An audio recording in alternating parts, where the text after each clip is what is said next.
Assalamualaikum warahmatullahi wabarakatuh. Selamat pagi anak-anak sekalian.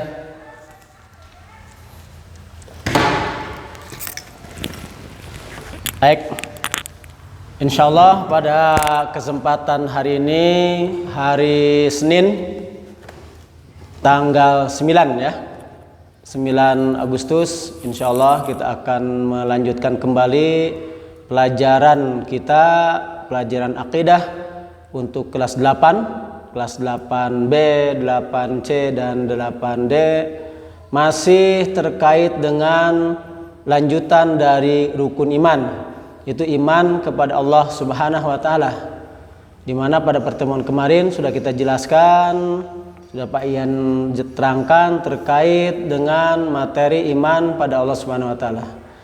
Materi iman kepada Allah Subhanahu wa Ta'ala mencakup 4 perkara penting yang perlu betul-betul dipahami, betul-betul diyakini, betul-betul menjadi kekuatan yang terhunjam dalam diri, dalam benak seorang mukmin, seorang muslim.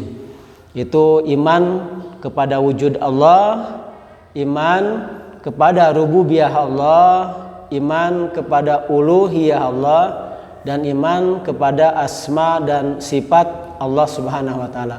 Al-asmaul husna wa sifatul uliyah. Insyaallah pada pertemuan kali ini kita akan mencoba untuk menjelaskan, menerangkan apa sih yang dimaksud dengan beriman kepada wujud Allah. Baik, anak-anak sekalian, rahimani wa rahimakumullah, kita awali saja pertemuan kali ini dengan sama-sama bacakan basmalah. Bismillahirrahmanirrahim. Pertemuan yang ketiga ini ya, kita akan mengupas, membahas atau materi yang pertemuan yang keempat, materi yang ketiga, bahas tentang iman kepada wujud Allah Subhanahu wa Ta'ala. Ya.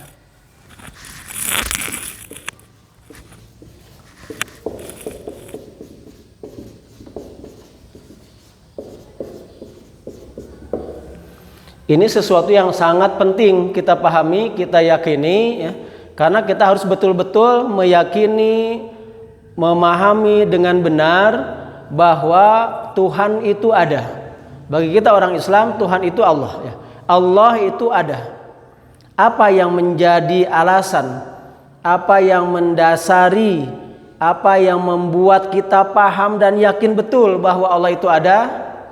Anak-anak sekalian, para ulama Ahlus Sunnah wal Jamaah sudah memberikan penjelasan bahwa ada 4 alasan penting ya. Ada 4 alasan yang sangat krusial yang perlu dipahami betul oleh setiap orang Islam, bahkan oleh setiap manusia, bahwa Tuhan itu ada, bahwa Allah itu wujud, Allah itu ada ya. Jadi ada 4 alasan, 4 dalil yang menerangkan bahwa Allah itu ada. Dalil yang pertama adalah ya, atau alasan yang pertama bahwa Allah itu ada ya, itu fitrah. Dalil fitrah. Yang kedua ya, akal. Yang ketiga syarak, dalil syarak. Yang keempat dalil indra. Inilah para ulama kita Ahlus Sunnah wal Jamaah menjelaskan, menerangkan bahwa ada 4 dasar, 4 alasan yang perlu kita yakini betul, dan itu betul-betul terjadi dalam diri setiap orang Islam, dalam diri setiap manusia, bahwa dengan 4 alasan ini kita yakin Allah itu ada, Allah itu wujud ya. Yang pertama adalah dalil fitrah. Apa itu fitrah? Sebagaimana dalam Al-Quran ya, dijelaskan apa yang dimaksud dengan fitrah. Allah menyatakan dalam Al-Quran ya, Al-Quran ini tentang dalil fitrah. Al-Quran surat yang ke-30 ya, surat Ar-Rum ayat 30. Di situ Allah mengatakan fa'akim wajhaka lid-dini hanifa ya. Fa'akim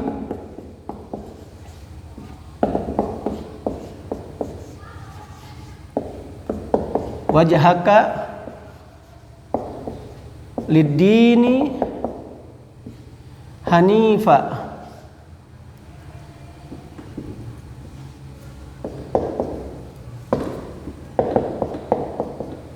fitratallah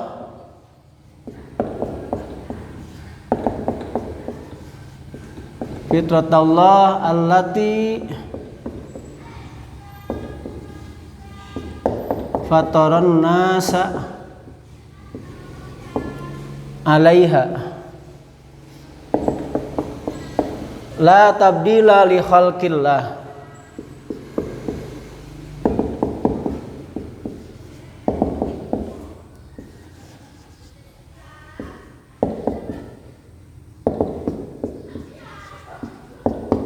Zalikad dinul qayyim.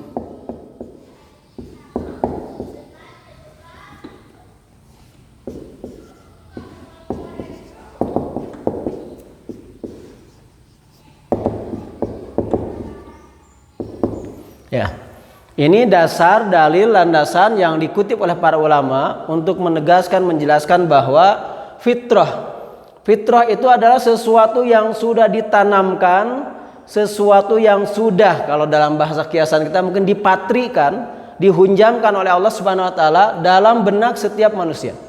Dengan ungkapan yang jelas tegas, fa'akim, maka hadapkanlah wajhaka, wajahmu, perhatianmu, lidini hanifa, kepada agama yang hanif. Apa itu hanif? Fitratullah.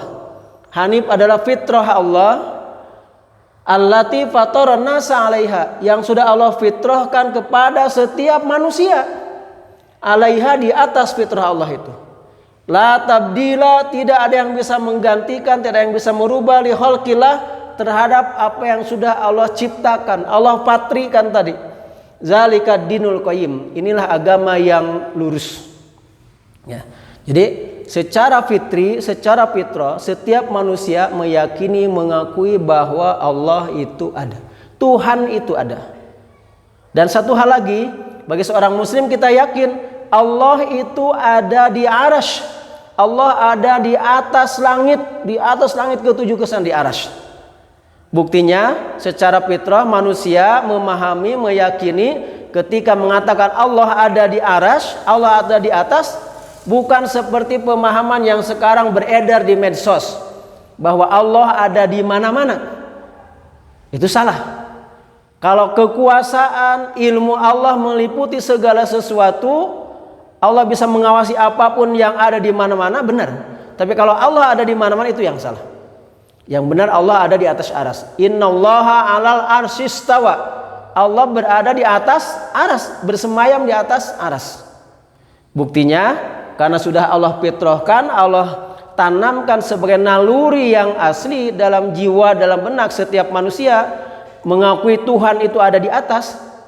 Contoh, ketika kalian menyaksikan seorang pemain sepak bola lah paling banyak digandrungi oleh setiap manusia, baik laki-laki maupun perempuan, ketika mereka melakukan gol terhadap gawang lawannya, secara spontan dia akan menunjukkan dua tangan ke atas.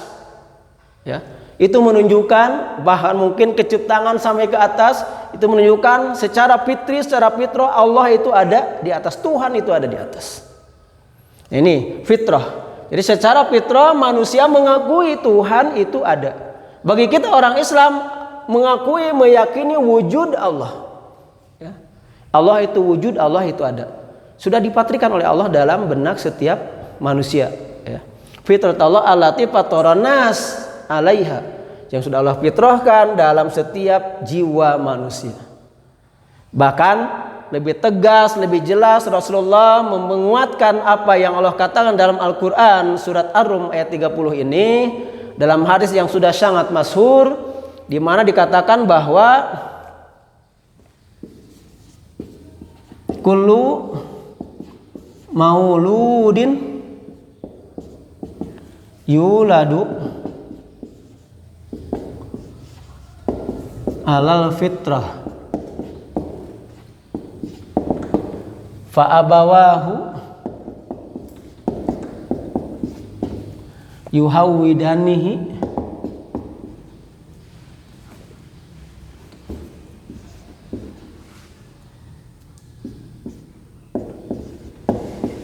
au yumajisanihi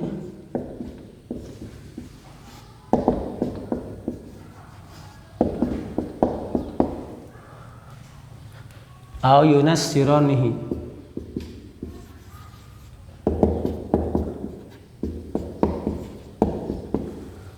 Nah ini Rasulullah mengatakan kullu mauludin, setiap yang dilahirkan, yuladu terlahir alal fitrah, semuanya di atas fitrah yang sudah Allah tanamkan tadi. Semuanya di atas keyakinan hanif, cenderung mengakui keberadaan Tuhan, mengakui keberadaan Allah bagi kita orang Islam. Yuhawwidanin. Kullu mauludin yuladu alal fitrah, setiap yang dilahirkan terlahir dalam keadaan di atas fitrah, alal fitrah. Fa abawahu, maka kedua orang tuanya. Ada yang menafsirkan abawah itu jama dari bi'atun. Bi'ah itu artinya environment, lingkungan. Jadi tergantung lingkungannya di mana anak itu terlahir dan dilahirkan. Fa abawahu, maka lingkungannya bisa jadi lingkungan keluarga, lingkungan orang tua, bahkan mungkin lingkungan masyarakat di mana mereka berada. Yuhawwidanihi, akan menjadikan mereka sebagai orang yang berperilaku Yahudi, au yumajisanihi atau majusi, au yunassiranihi atau nasrani. Jadi secara fitrah manusia mengakui keberadaan Tuhan, keberadaan Allah Subhanahu wa taala. Inilah dalil alasan yang menyatakan bahwa Allah itu ada, Tuhan itu ada, Allah itu wujud. Dalil fitrah. Yang kedua, dalil akal, ya. Secara logika, berdasarkan akal, segala sesuatu yang ada ini pasti ada yang mengadakannya. Tidak mungkin sesuatu ada dengan sendirinya atau sesuatu yang ada ini tanpa ada yang mengadakannya. Sesuatu yang tadinya tidak ada, tiba-tiba ujug-ujug ada, itu sesuatu yang mustahil. Tidak mungkin itu terjadi. Pasti ada yang mengadakannya. Disinilah secara logika, secara akal, bahwa segala sesuatu yang ada ini pasti ada yang mengadakannya. Sesuatu yang ada ini pasti ada yang menciptakannya. Ya.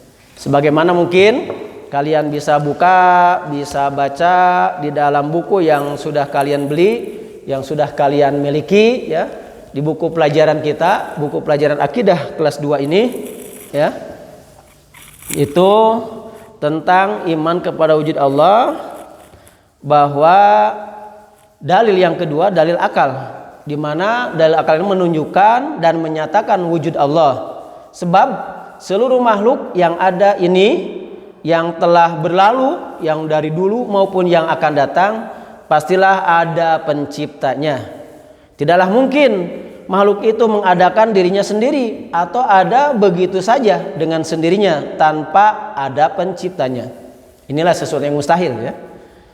Sebelum itu ada atau sebelum sesuatu itu ada, ia dari tidak ada. Bagaimana mungkin yang tadinya tidak ada dapat mengadakan dirinya sendiri? Inilah secara akal, secara logika, sesuatu itu tidak mungkin mengadakan dirinya sendiri. Itu juga tidak mungkin secara kebetulan.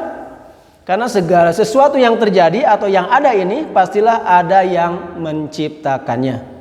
Bagi kita mungkin bisa kita lihat, bisa kita baca, ya, di dalam buku kalian di halaman 7, bahwa Allah mengatakan am khuliqu min ghairi syai'in am humul khaliqun.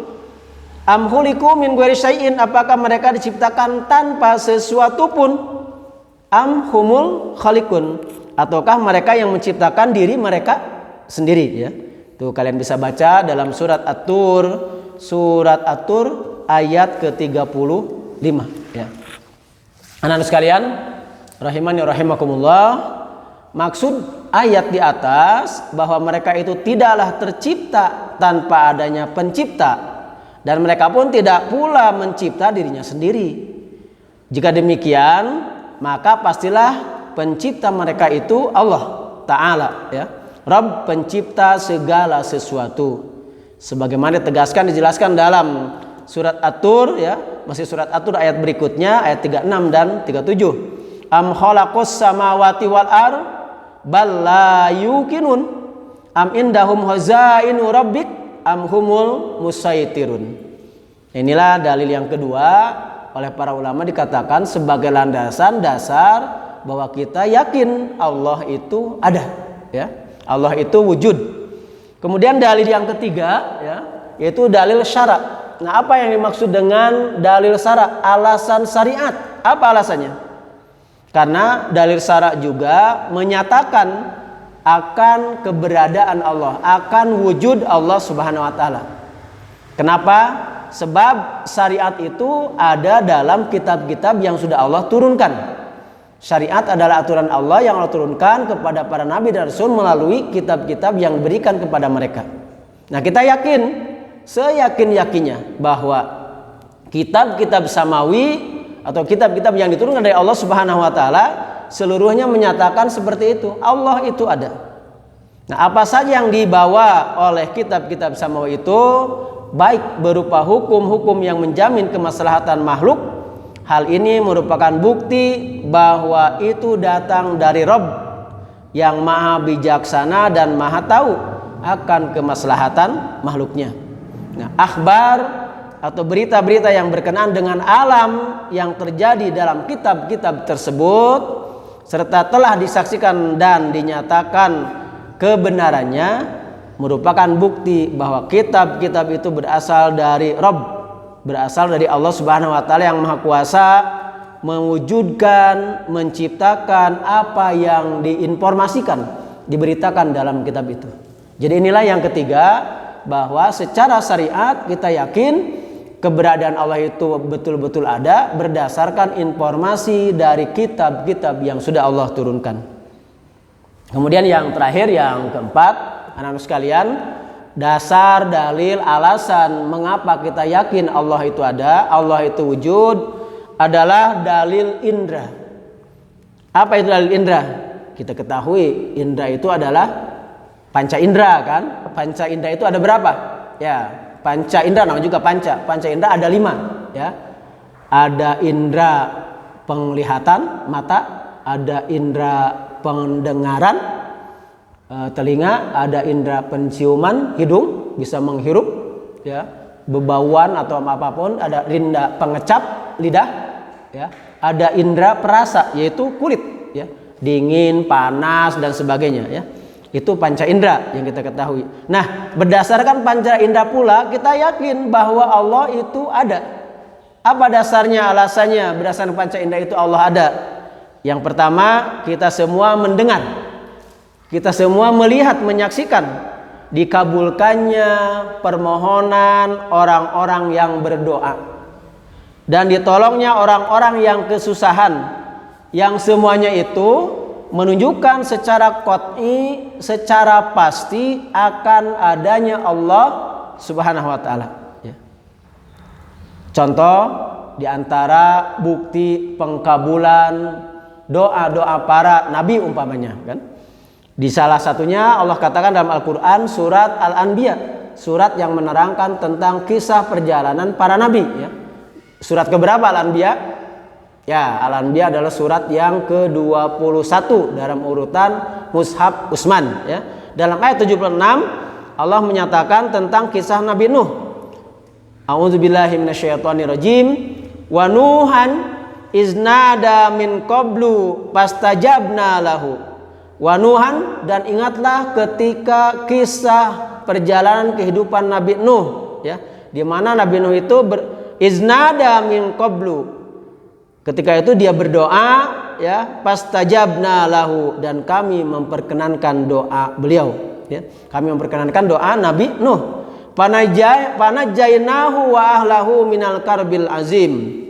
Lalu kami selamatkan, ya, dia yaitu Nabi Nuh wa ahlahu beserta keluarganya minal karbil azim, dari bencana besar.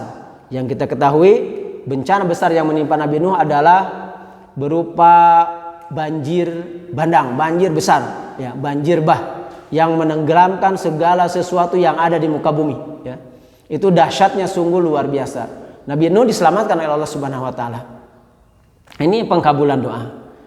Yang kedua juga bisa kita lihat salah satu kisah lain dalam Al-Quran surat Al-Anfal surat ke-8 ayat ke-9. Iz tastagisuna rabbakum. Ingatlah ketika kamu istighosah, kamu memohon pertolongan kepada Tuhanmu, rabbakum fastajabalakum. Maka aku jawab, aku perkenankan doa itu. Anni mumiddukum bi alfim minal malaikati murdifin. Sesungguhnya aku mendatangkan bala bantuan kepada kamu dengan 1000 malaikat yang datang berturut-turut. Itu saat terjadi peperangan antara Rasulullah dengan kaum kafir, di mana sudah merasa terdesak, sudah merasa sesuai kondisi saat itu, sesuatu yang menurut logika manusia tidak mungkin, karena sangat sedikit umat Islam menghadapi kafir Quraisy, orang-orang kafir yang bergabung bersekutu dengan orang lain menyerang umat Islam. Akhirnya disitulah para sahabat juga Rasulullah berdoa istastagisun, istighosa. Istighosa itu berdoa sesuatu yang tidak mungkin dijawab kecuali oleh Allah Subhanahu wa taala. Nah, akhirnya Allah menurunkan para malaikat. Inilah bukti ketika doa-doa dikabulkan, menunjukkan bahwa Allah yang Maha mengabulkan itu ada. Kemudian yang berikutnya, anak-anak sekalian, di antara secara indrawi meyakinkan, menunjukkan bahwa Allah itu ada adalah apa yang Allah tunjukkan yang berupa dalam bahasa kita i'jaz atau mukjizat, ya, khairul adat, kejadian yang luar biasa yang tidak terjadi berdasarkan perhitungan umat manusia, ya, khairul adat yaitu mukjizat. Sebagaimana yang kita ketahui, banyak mukjizat para nabi yang sungguh luar biasa sebagai bukti kenabiannya, sebagai jawaban atas tantangan para masyarakatnya saat itu, dan itulah menunjukkan Allah sebagai Rabb, sebagai Tuhan menjawab keluhan-keluhan, istighosa dan permohonan doa-doa mereka. Kita lihat bagaimana Nabi Musa ketika saat itu sudah dikejar-kejar oleh Firaun dan bala tentaranya, sementara di hadapannya laut yang luas, di belakangnya bala tentara Firaun dengan berbagai macam persenjataan yang begitu kuat. Umat Nabi Musa, pengikut Nabi Musa sudah kebingungan. Akhirnya Allah mewahyukan kepada Nabi Musa, fa'auhayna ila Musa anidrib bi'asokal bahar fanfalaqa fakana kullu firkin kataudil azim. Fa'auhayna, maka lalu kami wahyukan, ya, ila Musa kepada Nabi Musa, anidrib bi'asokal bahar, pukullah lautan itu dengan tongkatmu wahai Musa. Fanfalaqa, maka terbelahlah lautan itu, fakana kullu firkin kataudil azim, dan tiap-tiap belahan adalah seperti gunung yang besar kokoh. Ya, ini menunjukkan bahwa secara logika sesuatu yang mustahil, tidak mungkin. Namanya air dipukul sama tongkat bisa belah seperti menjadi seperti benteng, seperti dua dinding yang kokoh yang kuat. Kalau tidak ini oleh sesuatu yang maha kuasa, oleh seseorang yang maha hebat, itu Allah Subhanahu wa taala. Air kalau kita belah, ya air akan kembali lagi seperti itu. Tapi menunjukkan bahwa Allah menjawab, Allah mengijabah, Allah mengabulkan doanya Nabi Musa yang sudah terdesak. Nah, inilah istighosa.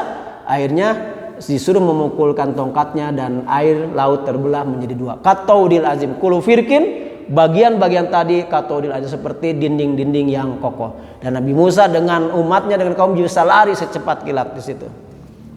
Kemudian juga masih mukjizat tentang para nabi yang Allah berikan kepada mereka. Bagaimana sosok seorang Nabi Isa alaihissalam.